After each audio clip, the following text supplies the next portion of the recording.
ఈ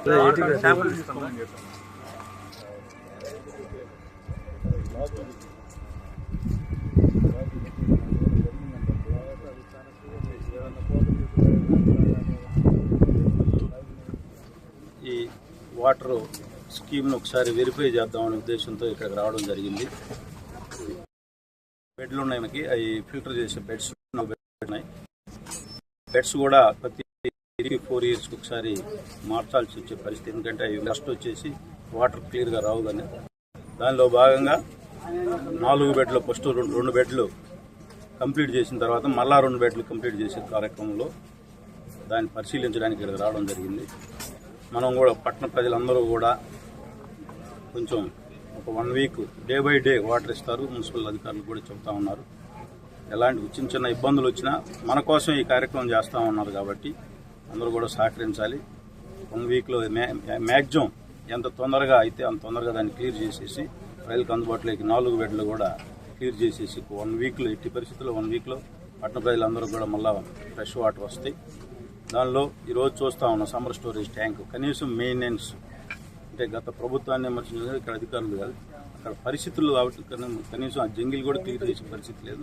తప్పనిసరిగా ఒక 1 week 10 daysలో ఈ ప్రాంతం మొత్తం నీట్గా చేసేసి గ్రీనరీ కూడా పెంచి ఏదైతే ప్రజలు మమ్మల్ని బాగు చేస్తారు ఈ రాష్ట్రాన్ని కోరుకొని తెలుగుదేశం పార్టీని ఆశీర్వదించారు. ప్రజల నమ్మకాన్ని ఒమ్ము చేయకుండా నిత్యం ప్రజలకు అందుబాటులో ప్రజా సమస్యల మీద ఎప్పటికప్పుడు అధికారులకి తెలియజేస్తూ ప్రజా సమస్యలను ఎప్పటికప్పుడు పరిష్కరిస్తూ ఏవైతే మా మీద ఏదైతే నమ్మకం పెట్టుకున్నారో దాన్ని ప్రజల్లో అటువంటి ఎలాంటి ఇబ్బందులు లేకుండా వాళ్ళకి ఏదైతే సమస్యలు ఉన్నాయో వాటన్నిటి రెక్టిఫై చేసేసి ప్రజలకి నిత్యం అందుబాటులో ఉంటాం.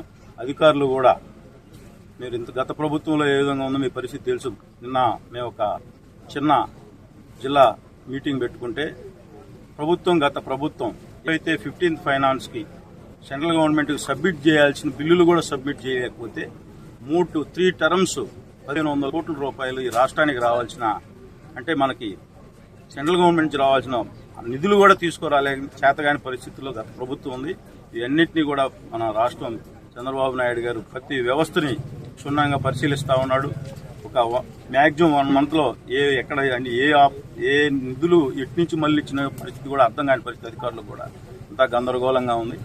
రాష్ట్ర ప్రజలందరూ కూడా ఎన్ని ఇబ్బందులు ఉన్నా కూడా మన 1వ తారీఖు నుంచి శాలరీస్ కానీ పెన్షన్స్ కార్యక్రమం కానీ కూడా ఎక్కడ ఇబ్బంది లేకుండా చూసుకోవడం రాష్ట్ర ప్రజల్ని తప్పకుండా గత మంది ఈ రాష్ట్రానికి మంచి రోజులు రాబోతా ఉన్నాయి.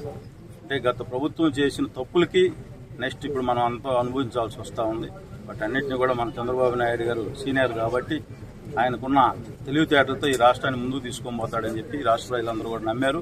దాన్ని తప్పకుండా జరుగుతుందని చెప్పి నేను ఆశిస్తూ చెప్పడం జరిగింది. ఇది ఈ రోజు నుంచి ఈరోజు మన పక్కన నియోజకవర్గంలో జరుగుమల్లిలో కూడా రీచ్ ఓపెన్ చేశారు ఈరోజు మంత్రి గారు. ప్రజలకు ఏవైతే చెప్పామో తెలుగుదేశం పార్టీ ఎలక్షన్లో కంపల్సరీగా గత ప్రభుత్వంలో 5,000, 6,000 వైసీపీ నాయకులు ట్రాక్టర్లు కలగేసుకొని అధికారులను ఇబ్బందులు పెట్టి తోలుకొని ఏ విధంగా డబ్బులు సంపాదించుకున్నారు గత ప్రభుత్వం మీ అందరికీ తెలుసు.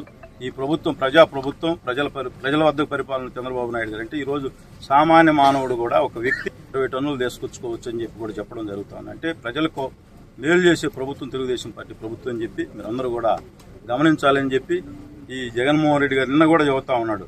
ఒక దొంగను పలకరించడానికి మళ్ళా పోయి డైరెక్ట్గా మీరందరూ కూడా మీడియాలో చూశారు.